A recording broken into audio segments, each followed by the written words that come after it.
kemunculan dan penyebaran produksi pangan. Bab 9.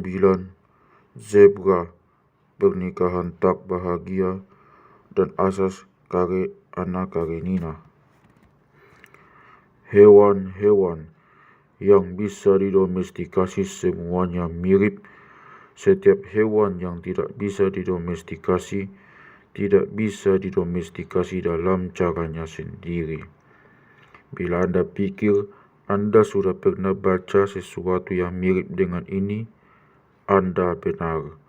Buat saja sedikit perubahan, dan Anda mendapatkan kalimat pertama yang terkenal dari novel Akbar karya Leo Tolstoy, Anna Karenina. Keluarga-keluarga bahagia semuanya mirip. Setiap keluarga yang tidak bahagia dalam caranya sendiri. Dengan kalimat itu, Tolstoy bermaksud mengatakan bahwa agar bahagia, suatu pernikahan harus berhasil dalam banyak aspek berbeda. Ketertarikan seksual, kesepakatan mengenai uang, disiplin anak, agama, besan dan ipar, serta masalah-masalah vital lain. Kegagalan dalam satu saja di antara aspek-aspek esensial itu bisa menghancurkan pernikahan, meskipun ada semua bahan lain yang dibutuhkan untuk kebahagiaan. Asas itu bisa diperluas untuk memahami berbagai hal lain dalam kehidupan selain pernikahan. Kita cenderung mencari penjelasan-penjelasan mudah dengan satu faktor untuk kesuksesan. Namun bagi hal-hal yang lebih penting, sebenarnya agar sukses kita harus menghindari banyak hal berbeda yang dapat menjadi penyebab kegagalan. Asas Karenina menjelaskan satu ciri domestikasi hewan yang berakibat besar bagi sejarah manusia, yaitu bahwa sedemikian banyak spesies mamalia liar besar yang sepertinya cocok, misalnya zebra dan pekari, tidak pernah didomestikasi, dan bahwa hasil domestikasi yang berhasil nyaris seluruhnya hanya ditemukan di Eurasia. Setelah di 2 bab sebelumnya membahas mengapa sedemikian banyak spesies tumbuhan liar yang sepertinya cocok untuk domestikasi ternyata tidak pernah didomestikasi, sekarang kita akan mencoba menjawab pertanyaan serupa untuk mamalia domestik. Pertanyaan kita sebelumnya mengenai apel atau Indian menjadi pertanyaan zebra atau orang Afrika. Di bab 4, kita mengingat mengenai betapa banyak keberuntungan besar yang diberikan mamalia domestik besar kepada masyarakat manusia yang memiliki mereka. Yang paling penting adalah bahwa mamalia domestik menyediakan daging, produk-produk susu, pupuk, angkutan darat, kulit, kendaraan penting, tenaga penarik pajak, dan wool, juga kuman yang membunuh orang-orang yang tak pernah terpapar kepada penyakit itu sebelumnya. Tentu saja, mamalia domestik kecil, unggas domestik, dan serangga juga bermanfaat bagi manusia. Banyak unggas didomestikasi untuk diambil daging, telur, dan bulunya. Ayam di Cina, berbagai spesies bebek dan angsa di berbagai bagian Eurasia, kalkun di Mesoamerika, ayam mutiara, Guinea fowl, Numida meleagris di Afrika, dan entok Muscovy duck, Carina moschata di Amerika Selatan. Serigala didomestikasi di Eurasia dan Amerika Utara sehingga menjadi anjing kita yang dimanfaatkan sebagai teman berburu, penjaga, kesayangan, dan pada beberapa masyarakat makanan. Pengerat dan mamalia-mamalia kecil dan mamalia-mamalia kecil lain yang didomestikasi sebagai makanan antara lain adalah kelinci di Eropa, Guinea pig, Gavia, Pokelus di Andes, sejenis tikus besar Afrika Barat, Ketomis gambianus, dan barangkali sejenis pengarat bernama Hutia Capromis pylorides di Kepulauan Karibia. Ferret Mustela putorius puro didomestikasi di Eropa untuk memburu kelinci, sementara kucing didomestikasi di Afrika Utara dan Asia Barat Daya untuk memburu hama pengerat. Mamalia-mamalia kecil yang didomestikasi belum lama ini di abad ke-19 dan 20 antara lain rubah, mink, neofison, vison, dan cincilla lanigera yang diternakkan demi bulu, dan hamster sebagai hewan kesayangan. Bahkan sejumlah serangga telah didomestikasi, terutama lebah madu Eurasia sebagai penghasil madu dan ngengat sutra Cina sebagai penghasil sutra. Dengan demikian, banyak di antara hewan-hewan kecil yang menyediakan makanan, pakaian, ataupun kehangatan. Namun tak ada yang menarik bajak atau kereta, tak ada yang bisa ditunggangi, tidak ada yang bisa menarik kereta selain anjing menarik kereta salju dan menjadi mesin perang, dan tidak ada yang merupakan makanan sepenting mamalia domestik besar. Oleh karena itu, sebab ini akan dibatasi hanya kepada mamalia besar. Arti penting mamalia terdomestikasi ternyata terletak pada hanya segelintir spesies herbivora darat. Hanya mamalia darat yang telah didomestikasi karena alasan yang jelas, yaitu mamalia air sulit dipelihara dan ditangkarkan sebelum ada fasilitas SeaWorld modern. Bila kita mendefinisikan besar sebagai berbobot di atas 50 kg, maka hanya ada 14 spesies mamalia besar yang didomestikasi sebelum abad ke-20. Lihat daftarnya di tabel 9.1. Dari ke-14 hewan domestikasi kuno itu, 9 kecil di tabel 9.1 menjadi ternak penting bagi orang-orang yang hidup hanya di daerah-daerah terbatas di planet ini. Unta Arab Camelus dromedarius, unta bakteria Camelus bactrianus, Lama guanisogama, alpaka Lama guanisopacus, Keledai Equus africanus asinus, rusa kutub Rangifectarandus, kerbau air Bubalus bubalis, yak Bos guineus, banteng Bos javanicus, dan gaur Bos gaurus. Hanya 5 spesies yang tersebar luas dan memegang peranan penting di seluruh dunia. 5 besar mamalia domestik adalah sapi Bos primigenius, domba Ovis aries, kambing Capra aegagus hircus, babi Suscopa domesticus, dan kuda Equus ferus caballus. Pada awalnya, daftar itu mungkin terlihat tidak mencantumkan sejumlah hewan. Bagaimana dengan gajah Afrika Loxodonta africana yang digunakan bala tentara Hannibal untuk melintasi Alpen?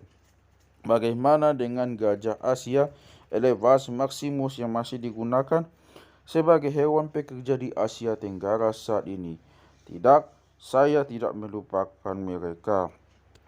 Dan ada perbedaan penting di sini. Gajah telah dijinakkan, tetapi tidak pernah didomestikasi. Gajah-gajah Hannibal dan gajah-gajah pekerja Asia hanyalah gajah liar yang ditangkap dan dijinakkan. Mereka tidak ditangkarkan. Berkebalikan dengan itu, hewan terdomestikasi didefinisikan sebagai hewan yang ditangkarkan secara selektif dan oleh karena itu termodifikasi dari nenek moyang liarnya untuk digunakan oleh manusia yang mengendalikan perkawinan dan pasokan makanan hewan tersebut. Demikianlah, domestikasi melibatkan pengubahan hewan liar menjadi sesuatu yang lebih berguna bagi manusia. Hewan yang terdomestikasi sejati berbeda dalam berbagai hal dari nenek moyang liar mereka. Perbedaan-perbedaan itu adalah akibat dua proses seleksi manusia terhadap individu-individu hewan yang lebih berguna bagi manusia daripada individu-individu daripada perbedaan-perbedaan itu adalah akibat dua spesies seleksi manusia terhadap individu-individu hewan yang lebih berguna bagi manusia daripada individu-individu lain dalam spesies yang sama, dan tanggapan evolusioner otomatis dari hewan terhadap kekuatan seleksi alam yang berubah dan beroperasi dalam lingkungan manusia dibandingkan dengan yang di lingkungan luar. Kita telah melihat di bab 7 bagaimana semua pernyataan itu juga berlaku bagi domestikasi tumbuhan. Perubahan-perubahan yang dialami hewan terdomestikasi dari nenek moyang liarnya antara lain adalah berikut ini. Banyak spesies berubah dalam hal ukuran.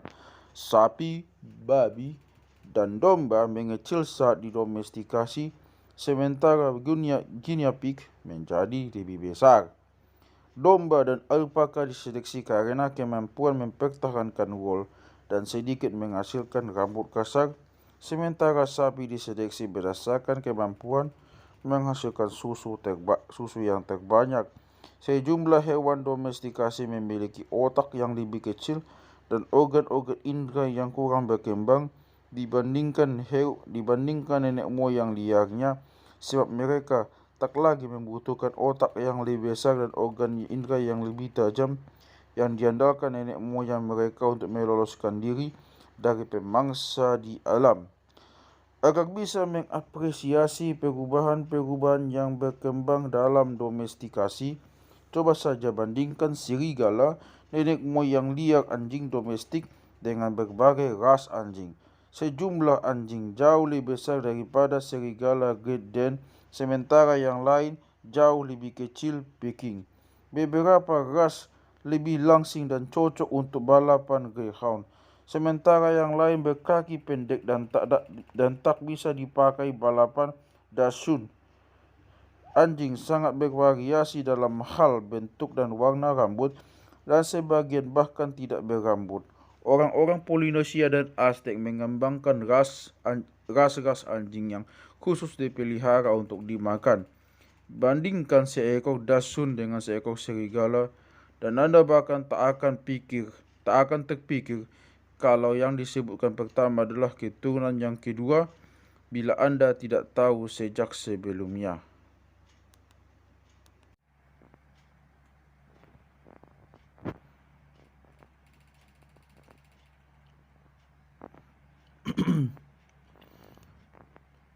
Nenek moyang liar 14 spesies kuno tersebar secara tidak merata di seluruh dunia. Amerika Selatan hanya punya satu nenek moyang yang memunculkan lama dan alpaka. Amerika Utara, Australia, dan Afrika Sub-Sahara sama sekali tidak punya. Kurangnya mamalia domestik asli Afrika Sub-Sahara sangat mengherankan, karena alasan utama mengapa wisatawan mengunjungi Afrika saat ini adalah untuk melihat mamalia liarnya yang melimpah dan beraneka ragam. Sementara itu, nenek moyang liar 13 di antara 14 spesies kuno, termasuk semua yang termasuk 5 besar, terbatas di Eurasia. Seperti di bagian lain manapun buku ini, dalam beberapa kasus saya menggunakan istilah Eurasia untuk mencakup Afrika Utara yang secara biogeografis dan dalam banyak segi kebudayaan manusia lebih berkaitan dengan Eurasia daripada Afrika Sub-Sahara. Tentu saja, bukan berarti ke-13 spesies nenek moyang liar itu ditemukan bersama-sama di seluruh Eurasia. Tidak ada daerah yang memiliki ke-13-13-nya, dan sejumlah nenek moyang liar cukup sempit persebarannya misalnya yak yang tersebar di alam di Tibet dan dataran-dataran tinggi yang berdekatan. Tapi banyak bagian Eurasia yang memang memiliki sebagian di antara ke-13 spesies itu yang hidup berdampingan di daerah yang sama. Misalnya 7 nenek moyang liar ditemukan di Asia Barat Daya.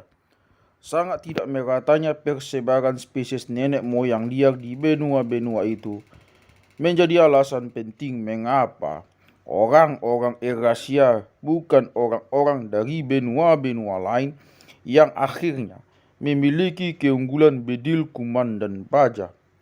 Bagaimana kita bisa menjelaskan terpusatnya 14 spesies kuno di Eurasia? Salah satu alasannya sederhana. Eurasia memiliki jumlah spesies mamalia darat liar terbesar yang menjadi nenek moyang spesies terdomestikasi atau tidak. Mari definisikan kandidat domestikasi sebagai spesies mamalia herbivora atau omnivora apapun yang makanannya tidak didominasi daging dengan berat rata-rata melebihi 50 kg. Tabel 9.2 menunjukkan bahwa Eurasia memiliki paling banyak kandidat, 72 spesies, sebagaimana benua tersebut memiliki paling banyak spesies dari banyak kelompok tumbuhan dan hewan lain. Hal itu karena Eurasia merupakan massa daratan terbesar di dunia dan juga memiliki keanekaragaman ekologi tinggi dengan habitat yang berkisar dari hutan hujan tropis yang luas, hutan beriklim sedang, gurun, rawa-rawa sampai tundra yang sama luasnya. Afrika Sub-Sahara memiliki lebih sedikit kandidat, 51 spesies. Seperti juga wilayah itu memiliki lebih sedikit spesies dari sebagian besar kelompok tumbuhan dan hewan lain, sebab Afrika Sub-Sahara berukuran lebih kecil dan secara ekologis keanekaragamannya kurang dibandingkan Eurasia. Afrika memiliki luas hutan hujan tropis yang lebih kecil daripada Asia Tenggara dan tidak memiliki habitat beriklim sedang sama sekali di atas lintang 37 derajat, seperti yang saya bahas di bab 1. Amerika mungkin tadinya memiliki kandidat nyaris sebanyak Afrika, namun sebagian besar mamalia liar besar Afrika, termasuk kuda-kudanya, sebagian besar untanya, dan spesies-spesies lain yang kemungkinan akan terdomestikasi. Seandainya saja mereka bertahan punah sekitar 13.000 tahun lalu. Australia, benua terkecil dan paling terisolasi, selalu memiliki jauh lebih sedikit spesies mamalia liar besar daripada Eurasia, Afrika, atau Amerika.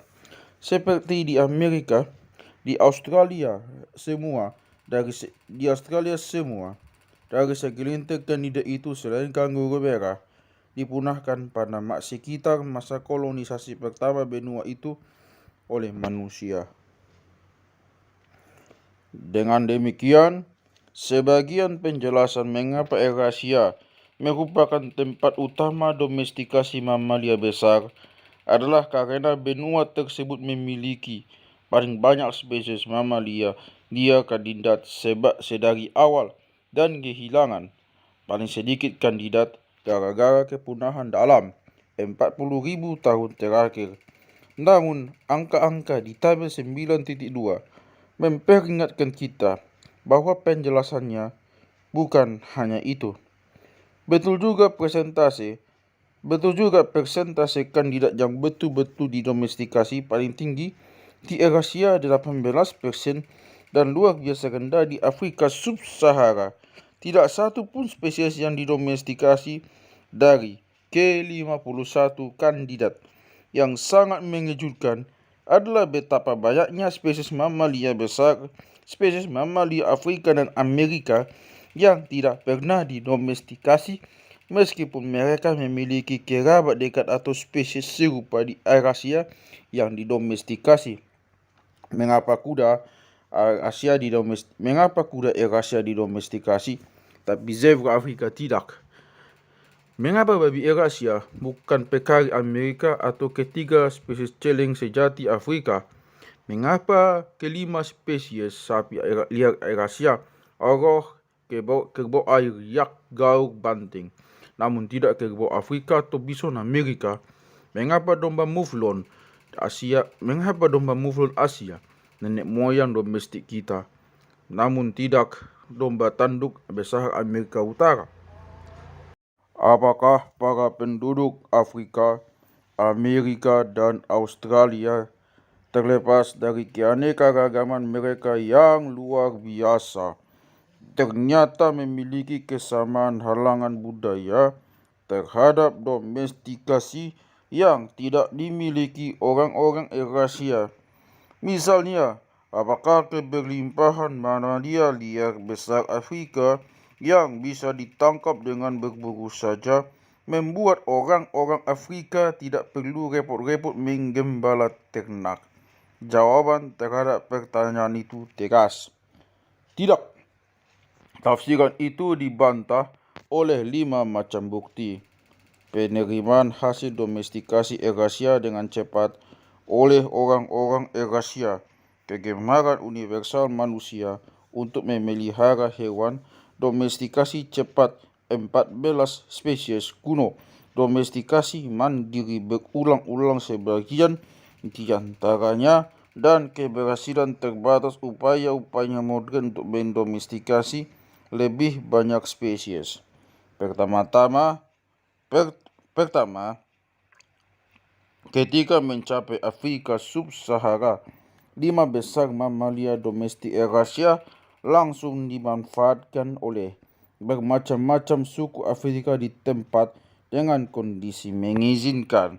Para penggembala Afrika itu pun memperoleh keunggulan yang sangat besar dibandingkan para pengumpul Afrika dan dengan cepat menyingkirkan mereka. Yang paling menonjol adalah para petani Bantu yang memperoleh sapi dan domba yang menyebar keluar dari tanah air mereka di Afrika Barat dan dalam waktu singkat mengalahkan suku-suku pemburu pengumpul di sebagian besar wilayah Afrika Sub-Sahara lain. Tanpa memperoleh tanaman pangan, suku-suku Khoisan yang memperoleh sapi dan domba sekitar 2000 tahun silam menyingkirkan para pemburu pengumpul Khoisan di sebagian besar Afrika Selatan. Kedatangan kuda domestik di Afrika Barat mengubah ciri peperangan di sana, menjadikan wilayah itu menjadi sekumpulan kerajaan yang bergantung kepada kavaleri. Salah satu-satunya faktor yang mencegah kuda menyebar melewati Afrika Barat adalah penyakit akibat kuman trypanosoma yang dibawa oleh lalat sese. Pola yang sama terulang-ulang di tempat-tempat lain di dunia, dimanapun orang-orang yang tidak memiliki spesies mamalia besar asli yang cocok untuk didomestikasi, akhirnya memperoleh hewan domestik Eurasia. Kuda-kuda Eropa dimanfaatkan dengan penuh semangat oleh penduduk asli Amerika di Amerika Utara maupun Selatan dalam satu generasi sejak kaburnya kuda-kuda itu dari pemukiman Eropa. Misalnya, pada abad ke-19, orang-orang Indian di Great Plains, Amerika Utara, sudah terkenal sebagai pejuang pemburu bison andal yang menunggangi kuda, padahal mereka baru memperoleh kuda pada akhir abad ke-17.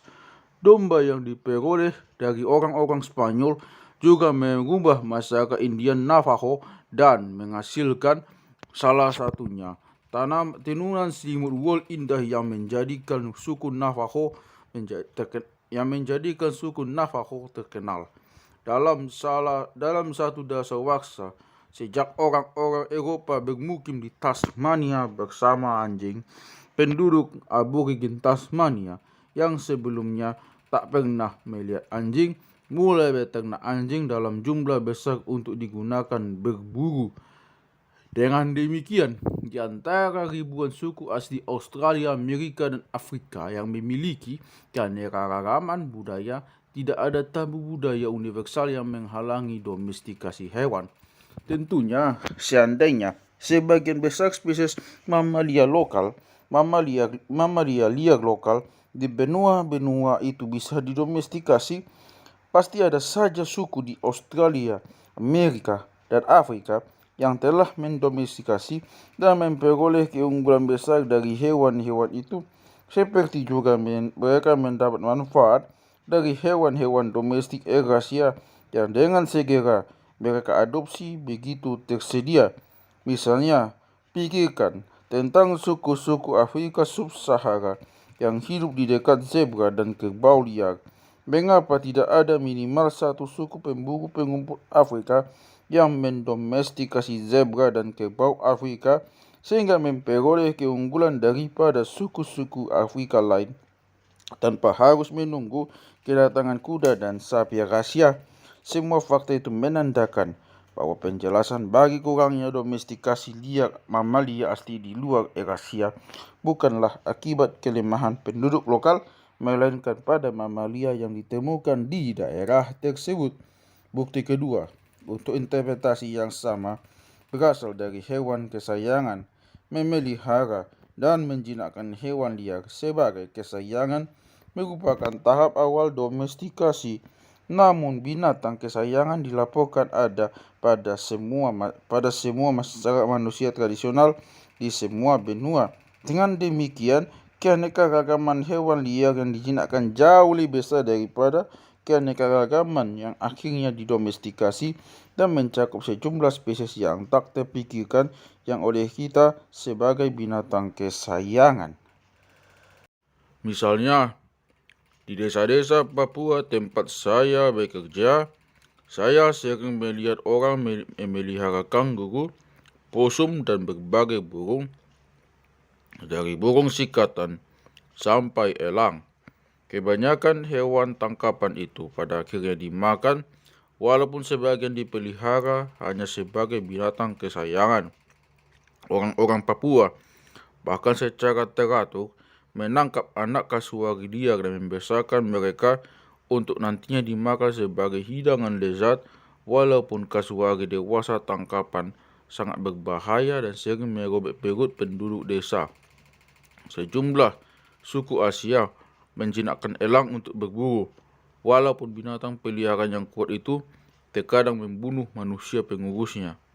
Orang-orang Mesir kuno dan Assyria serta India modern menjinakkan citah untuk berburu. Lukisan-lukisan yang dibuat orang-orang Mesir kuno menunjukkan bahwa mereka juga menjinakkan mamalia bertelapuk seperti gazel dan hatbis. Tidak mengherankan, burung seperti jenjang, jerapah yang lebih mengejutkan karena bisa membahayakan dan paling mengagetkan, lubuk gajah Afrika dijinakkan pada zaman Romawi, meskipun jelas-jelas berbahaya, sementara gajah Asia masih dijinakkan sampai sekarang.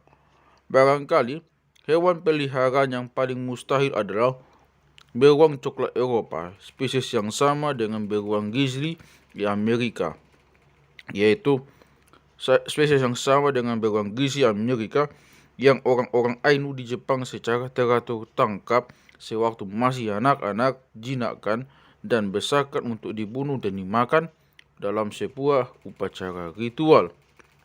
Dengan demikian, banyak spesies hewan liar yang mencapai tahap pertama dalam urut-urutan hubungan hewan manusia yang mengarah ke domestikasi. Namun hanya segelintir yang muncul di ujung urut-urutan itu sebagai hewan domestik. Lebih dari seabad lalu, ilmuwan Britania Francis Galton merangkum kejomplangan itu dengan ringkas. Tampak setiap hewan liar pernah punya kesempatan untuk didomestikasi. Segelintir didomestikasi dulu sekali, namun sebagian besar sisanya yang terkadang hanya memiliki satu kekurangan kecil ditakdirkan untuk selamanya liar.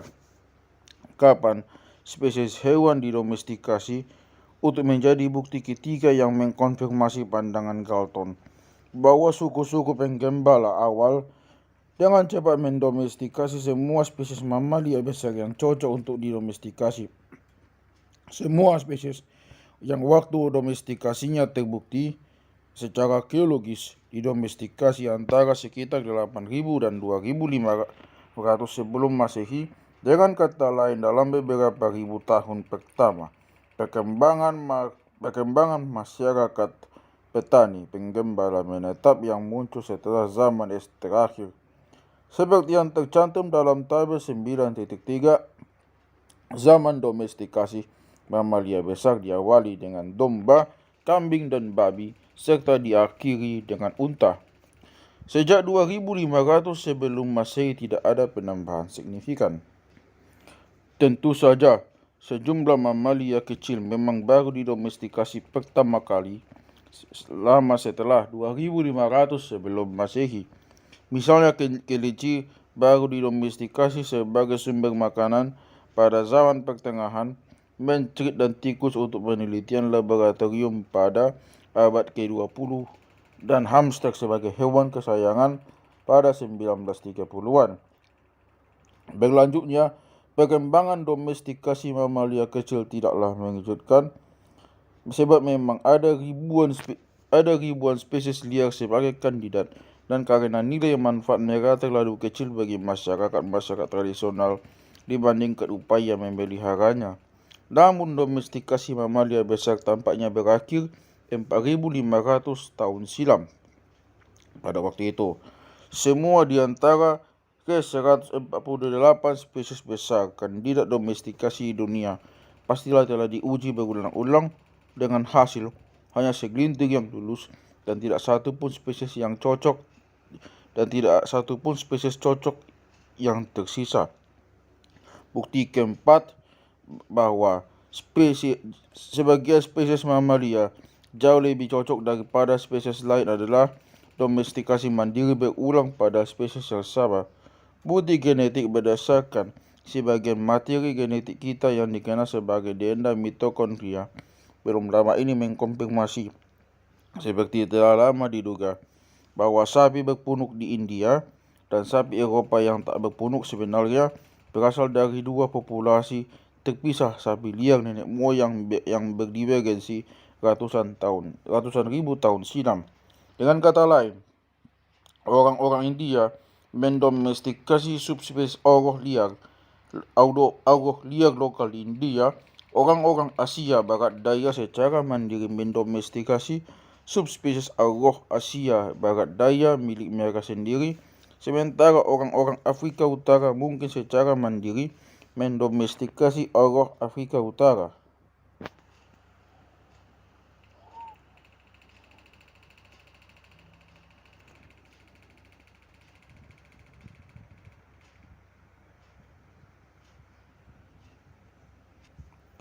Serupa dengan itu, serigala didomestikasi secara mandiri hingga menjadi anjing di Amerika, dan barangkali di beberapa bagian berbeda Eurasia, termasuk Cina dan Asia Barat Daya.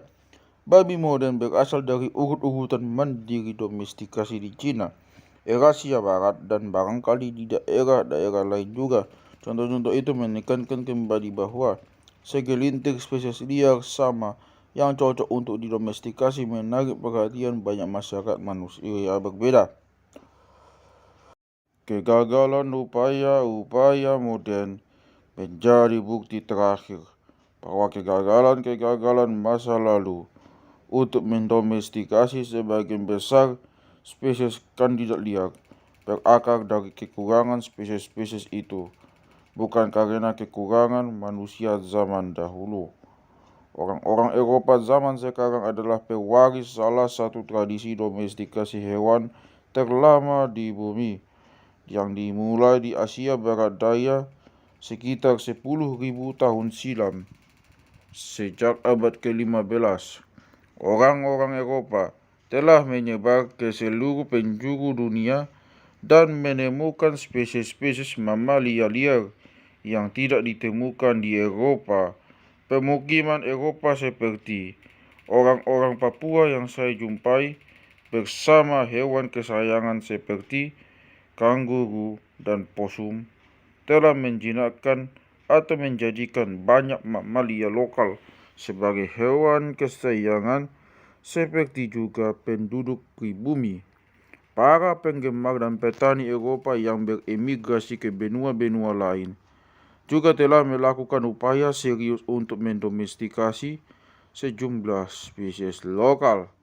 Di abad ke-19 dan 20, setidaknya 6 mamalia besar, eland, rusa merah, rusa besar, lembu kesturi, zebra, dan bison Amerika menjadi sasaran proyek-proyek domestikasi yang terorganisasi yang dilaksanakan oleh petangkar ilmiah hewan dan ahli genetika modern.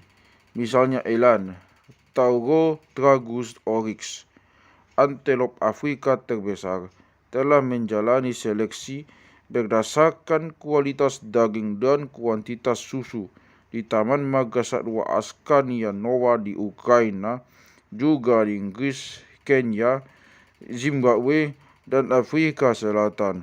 Salah satu peternakan eksperimental untuk rusa merah, Xerxes elaphus, telah dioperasikan oleh Royal Research Institute di Aberdeen, Skotlandia, sementara peternakan eksperimental untuk rusa besar Alces alces telah dioperasikan di Taman Nasional Pechero Ilich di Rusia.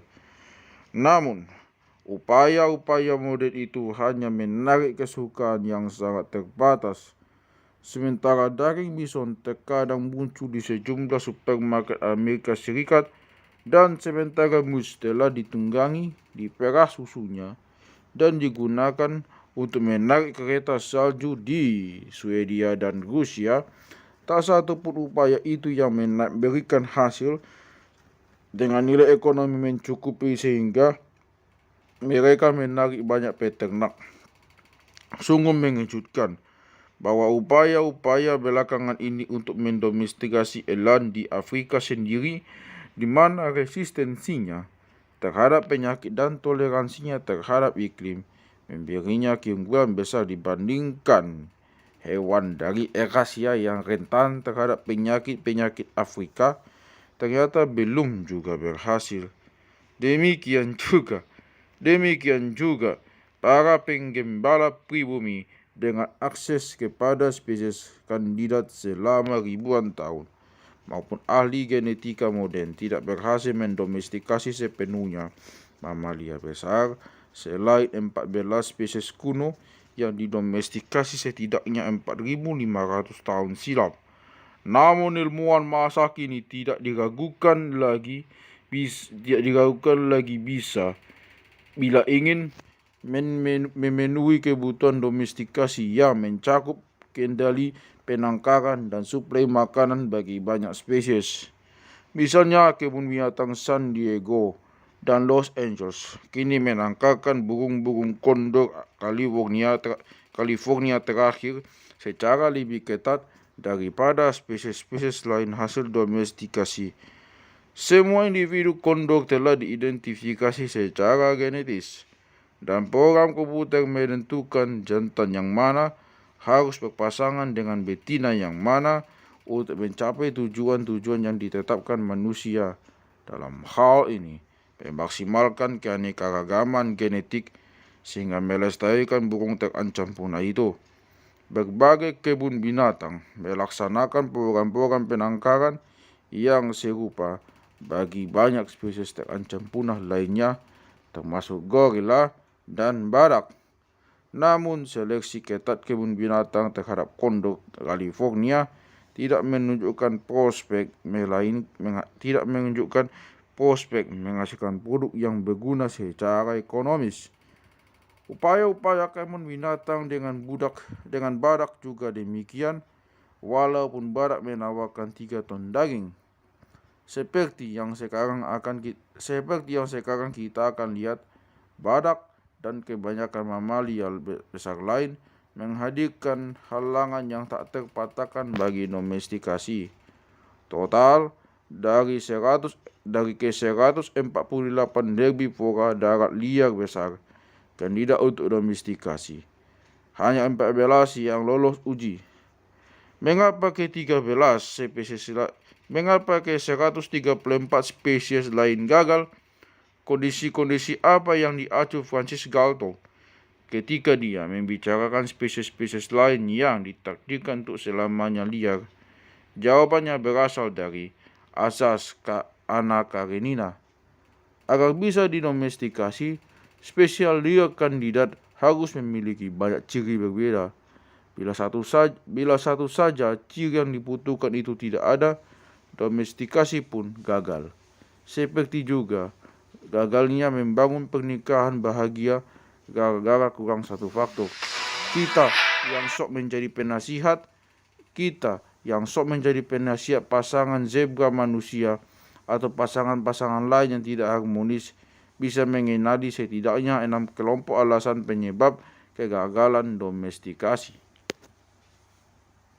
Diet.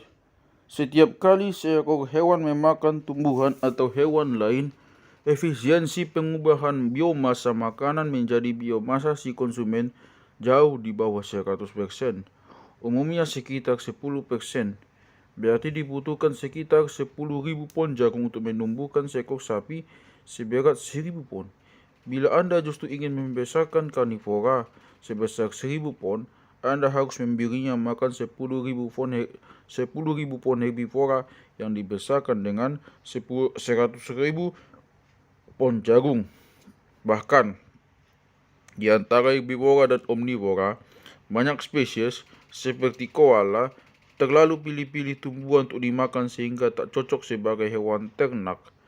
Sebagai akibat dari ketidakefisienan mendasar itu, tidak ada karnivora mamalia yang pernah didomestikasi sebagai sumber makanan. Bahkan bukan karena dagingnya bakalan alot atau tak enak. Toh ikan liar karnivora yang kita makan itu enak, dan saya bisa secara pribadi bersaksi mengenai enaknya rasa burger singa. Satu-satunya yang paling bisa disebut kekecualian adalah anjing yang awalnya didomestikasi sebagai penjaga dan pendamping berburu, namun ada ras anjing yang dikembangkan dan dipelihara sebagai makanan di Meksiko, Aztec, Polinesia, dan Cina kuno. Tapi, menyantap anjing secara teratur adalah jalan terakhir bagi masyarakat manusia yang kekurangan daging. Orang Aztec tidak punya mamalia domestik lain, sebab sementara orang-orang Polinesia dan Cina kuno hanya punya babi dan anjing. Masyarakat manusia yang diberkahi bermacam-macam mamalia herbivora domestik tidak repot-repot memakan anjing kecuali sebagai makanan mewah yang tidak lazim seperti di beberapa bagian Asia Tenggara saat ini. Selain itu, anjing bukan karnivora eksklusif, melainkan omnivora.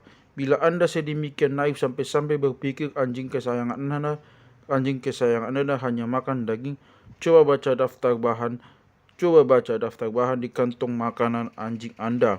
Anjing yang orang asli dan Polinesia ternakkan sebagai makanan pada dasarnya digemukkan dengan sayuran dan sampah dapur. Laju pertumbuhan. Agar layak dipelihara, hewan domestik juga harus bertumbuh cepat. Gorila dan gajah pun tersingkir dari daftar, meskipun mereka adalah vegetarian yang tidak pilih-pilih soal makanan dan menawarkan daging yang banyak sekali. Calon peternak gorila atau gajah mana yang mau menunggu 15 tahun sampai kawanan ternaknya mencapai ukuran dewasa? Orang-orang Asia yang menginginkan gajah pekerja mendapati jauh lebih murah menangkap gajah di alam dan menjinakkannya. Masalah penangkaran. Kita manusia tidak suka berhubungan seks sambil dilihat orang lain. Sejumlah spesies hewan berpotensi berharga juga tidak. Itulah yang menggagalkan upaya mendomestikasi kita, hewan darat yang paling cepat, terlepas dari motivasi kita untuk melakukannya selama ribuan tahun. Seperti yang telah saya sebutkan, cheetah, Achinonyx jubatus, jinak seperti yang telah saya sebutkan, Cita Kinonis Jubatus Jinak dihargai oleh orang-orang Mesir dan Assyria kuno serta orang-orang modern sebagai hewan pemburu yang jauh lebih hebat daripada anjing. Seekor kaisar Mogul India memiliki satu istal yang isinya 1000 ekor cita. Namun terlepas dari investasi besar yang ditanamkan para pangeran kaya, semua cita mereka adalah hasil penjinakan yang ditangkap di alam bebas. Upaya para pangeran untuk menangkapkan cita gagal, dan bahkan para ahli biologi di kebun-kebun binatang modern baru pada 1960-an berhasil membuat cita melahirkan di penangkaran. Di alam, beberapa cita jantan yang bersaudara mengejar-ngejar seekor betina selama beberapa hari, dan percumbuan yang kasar melintasi jarak yang jauh itu tampaknya dibutuhkan agar betina berovulasi atau menjadi reseptif secara seksual. Cita biasanya menolak melakukan ritual percumbuan rumit itu di dalam kandang. Masalah serupa telah menjegal rancangan penangkaran vicuña, sejenis unta liar Andes yang wolnya dihargai tinggi sebagai yang terbaik dan teringan di antara hewan-hewan lain. Orang-orang Inca kuno mendapatkan wol vicuña dengan jalan menggiring vicuña liar ke lahan yang dipagari, mencukur bulunya dan melepaskannya hidup-hidup. Saudara modern yang menginginkan wol mewah itu terpaksa melakukan hal yang sama atau membunuh vicuña liar. Terlepas dari insentif kuat berupa uang dan gengsi, semua upaya menangkapkan vicuña demi produksi wol sejauh ini gagal karena alasan-alasan yang mencakup antara lain ritual percumbuan lama dan rumit sebelum kawin yang terhambat dalam penangkaran, ketidaksukaan sengit vicuña jantan terhadap sesamanya, dan kebutuhan mereka atau wilayah mencari makan sepanjang tahun serta wilayah tidur terpisah sepanjang tahun. Sifat yang bengis. Secara alami, nyaris setiap spesies mamalia yang cukup besar mampu membunuh manusia. Ada orang yang mati terbunuh babi, kuda, unta, dan sapi. Terlepas dari itu, sejumlah hewan besar memiliki sifat yang jauh lebih bengis dan berbahaya tidak ketulungan dibandingkan yang lain. Kecenderungan untuk membunuh manusia telah menyebabkan banyak kandidat yang kelihatannya ideal untuk domestikasi tercoret dari daftar. Salah satu contoh yang gamblang adalah beruang coklat Ursus arctos. Daging beruang adalah santapan mewah. Berat beruang coklat bisa mencapai 700 kg. Mereka bersifat utamanya vegetarian meskipun juga merupakan pemburu ganas. Tumbuhan yang mereka makan juga beraneka ragam. Mereka bisa makan sampah manusia sehingga menciptakan masalah besar di Taman Nasional Yellowstone dan glasier. Mereka tumbuh relatif cepat. Bila saja mereka berperilaku baik di penangkaran, beruang coklat akan menjadi hewan pedaging yang hebat. Orang-orang Ainu di Jepang melakukan percobaan dengan secara rutin membesarkan anak beruang coklat sebagai bagian dari ritual. Tapi oleh karena alasan-alasan yang bisa dipahami, orang Ainu menganggap bijak untuk memburu dan memakan anak beruang itu saat berumur setahun. Memelihara beruang coklat untuk waktu yang lebih lama saja bunuh diri. Saya belum pernah dengar ada beruang coklat dewasa yang berhasil dijinakkan. Salah satu kandidat yang sebenarnya cocok namun terdiskualifikasi karena alasan-alasan yang sama gamblangnya adalah kerbau Afrika Sincerus cafer. Kerbau Afrika bertumbuh cepat sampai mencapai bobot 1 ton dan hidup dalam kawasan yang memiliki hierarki dominansi yang berkembang baik. Sifat yang keuntungannya akan kita bahas di bawah. Namun kerbau Afrika dianggap sebagai mamalia besar Afrika yang paling berbahaya dan tak terduga. Siapapun yang cukup sinting untuk mencoba mendomestikasinya pasti tewas saat berupaya atau terpaksa membunuh si kerbau sebelum terlalu besar dan galak. Serupa dengan itu, kuda Nil, Hippopotamus amphibius, vegetarian sebesar 4 ton, akan menjadi hewan ternak yang hebat seandainya saja tidak berbahaya. Kuda Nil menewaskan lebih banyak orang setiap tahun daripada mamalia Afrika lain, bahkan termasuk singa. Tidak terlalu banyak orang yang heran kalau mendengar kandidat-kandidat yang terkenal galak itu didiskualifikasi. Tapi ada kandidat-kandidat lain yang bahayanya tidak begitu dikenal. Misalnya 8 spesies equid, kuda dan kerabat-kerabatnya sangat berbeda-beda sifatnya. Namun kedelapannya secara genetis sangat dekat satu sama lain sehingga bisa kawin silang dan menghasilkan keturunan yang sehat walaupun bisa mandul. Dua di antaranya, kuda dan keledai Afrika Utara, nenek moyang keledai, didomestikasi dengan berhasil. Ada keledai Asia, dikenal juga sebagai Onager equus hemionus, yang berkerabat dekat dengan keledai Afrika Utara.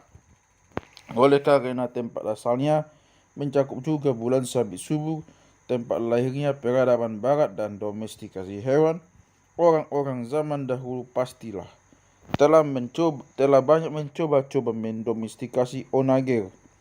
Kita tahu dari penggambaran Sumeria dan masa-masa sesudahnya bahwa onager biasa diburu, juga ditangkap dan dihibridisasi dengan keledai dan kuda.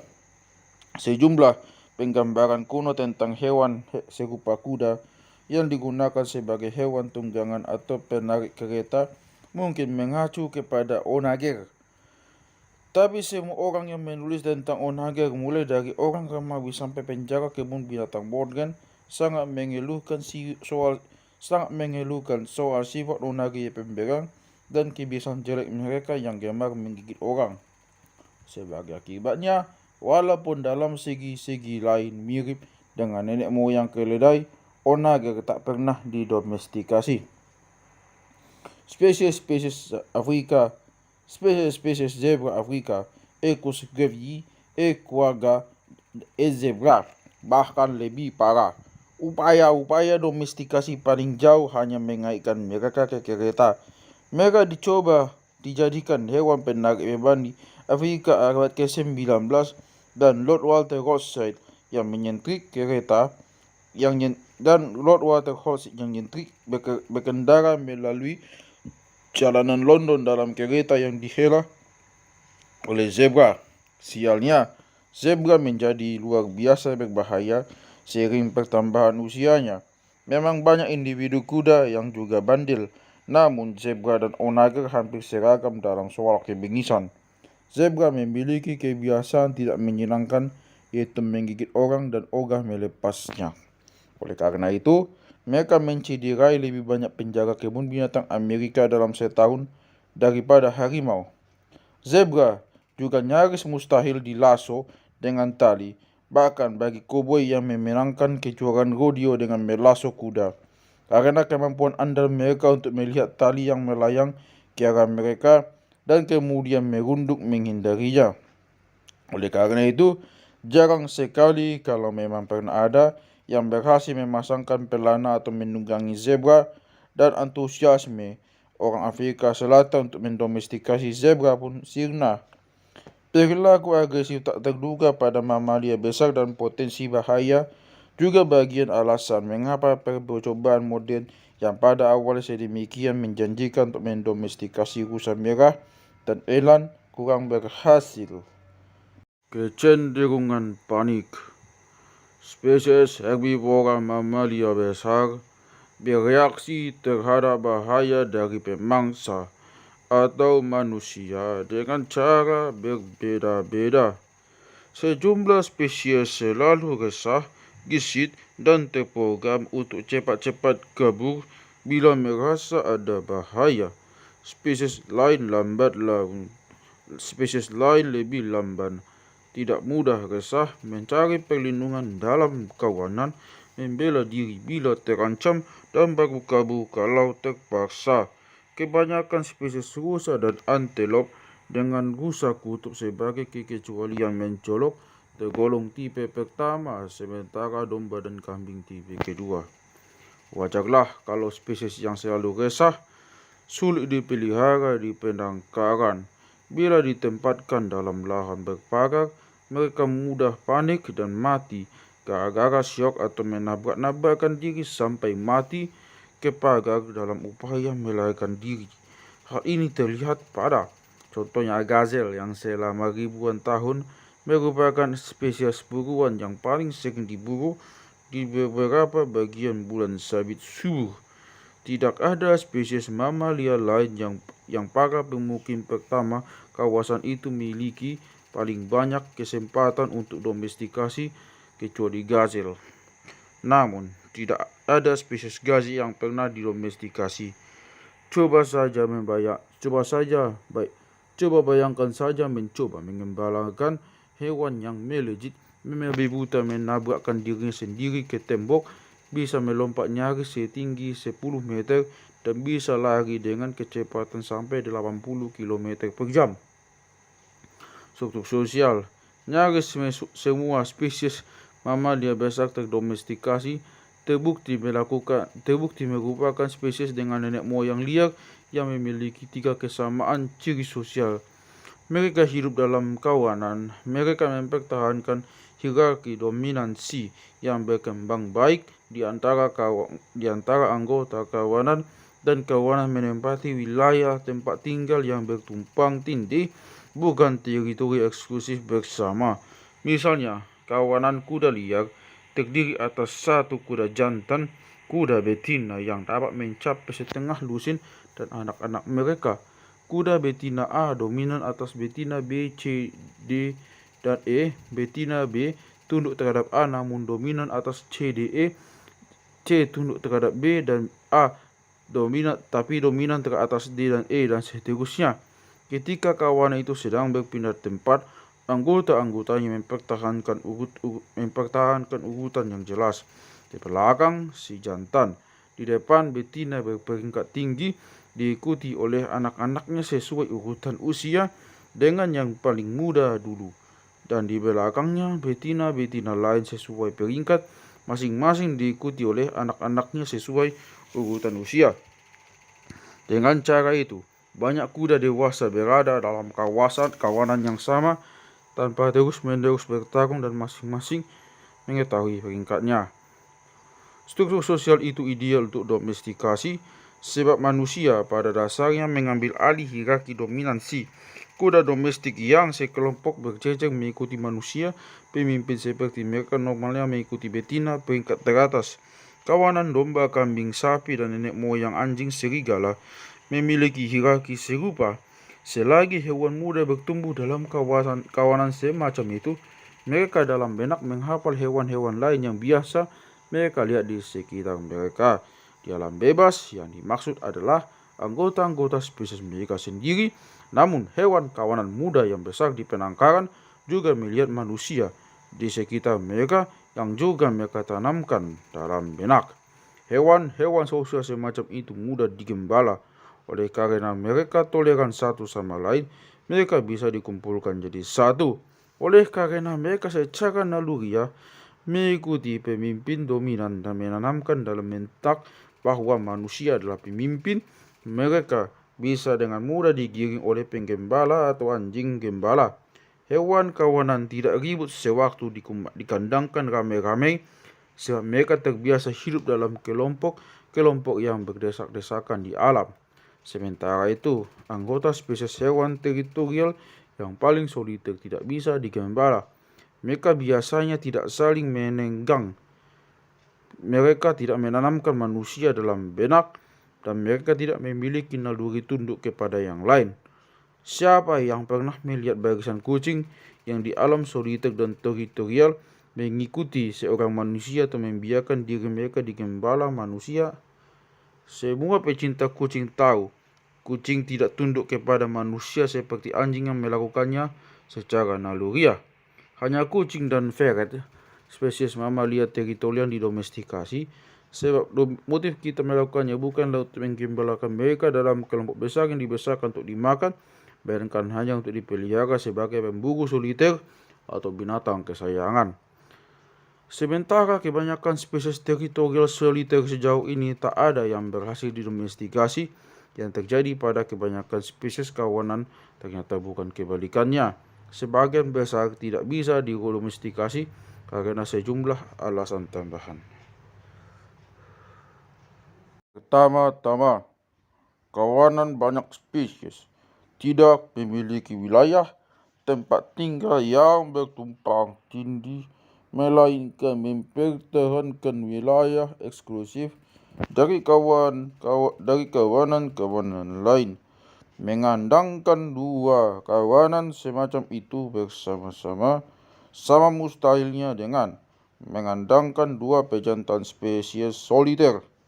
Kedua, banyak spesies yang hidup dalam kawanan untuk sementara waktu saja dalam setahun dan bersifat teritorial di wilayah di musim kawin.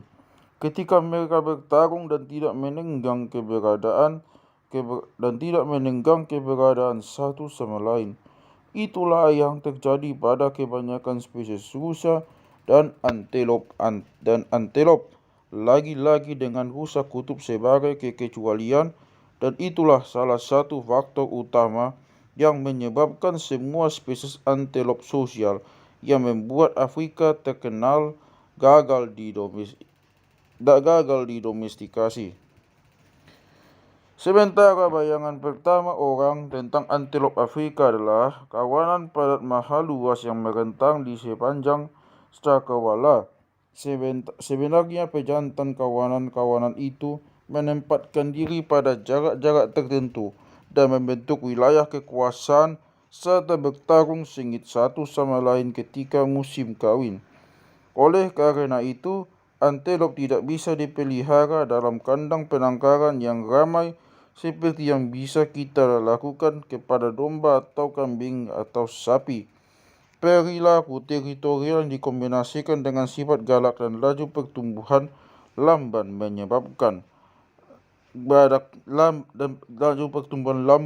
menyebabkan badak juga tersingkir dari lahan peternakan. Terakhir, banyak spesies kawanan, lagi-lagi termasuk sebagian besar rusa dan antelop, tidak memiliki hierarki dominansi yang tergariskan dengan baik dan tidak secara naluriah siap menanamkan pemimpin dominan dalam benak sehingga bisa menganggap manusia sebagai pemimpin.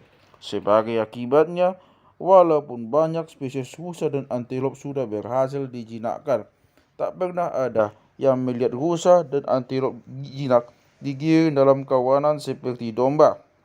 Masalah itu juga menggagalkan domestikasi domba tanduk besar Amerika Utara, Oryx canadensis, yang tergolong ke dalam genus yang sama dengan domba Mouflon Asia.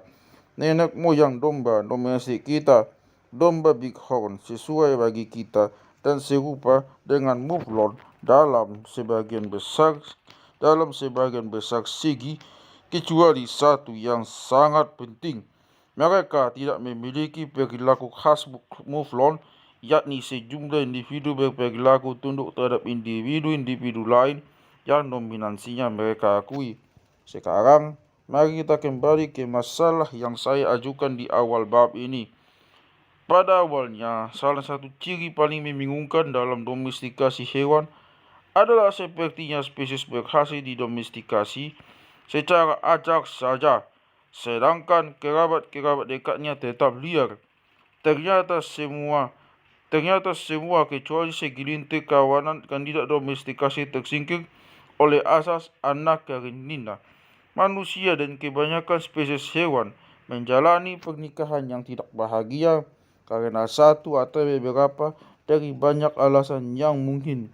Diet hewan, laju pertumbuhan, kebiasaan kawin, perangai, kecenderungan panik dan beberapa ciri organisasi sosial. Hanya segelintir spesies mamalia liar yang menjalin pernikahan bahagia dengan manusia karena kecocokan mereka dari berbagai segi berada itu. Orang-orang Eurasia kebetulan mewarisi jauh lebih banyak spesies herbivora mamalia liar besar yang bisa didomestikasi daripada orang-orang di benua-benua lain. Hasil itu dengan segala keunggulan penting bagi masyarakat Eurasia, berakar dari 3 fakta dasar mengenai geografi, sejarah dan biologi mamalia.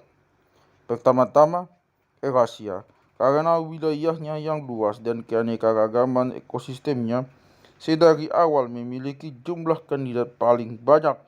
Kedua, Australia dan Amerika, namun bukan Eurasia atau Afrika, kehilangan paling banyak kandidat mereka dalam gelombang kepunahan besar pada akhir kala Pleistosen. Barangkali karena mamalia di kedua benua yang disebutkan duluan itu terlebih dahulu terpapar kepada keberadaan manusia secara mendadak dan sedemikian terlambat dalam sejarah evolusioner kita ketika keterampilan berburu kita sudah sangat berkembang. Terakhir, persentase kandidat yang lestari dan terbukti cocok untuk domestikasi di Eurasia lebih tinggi daripada di benua-benua lain.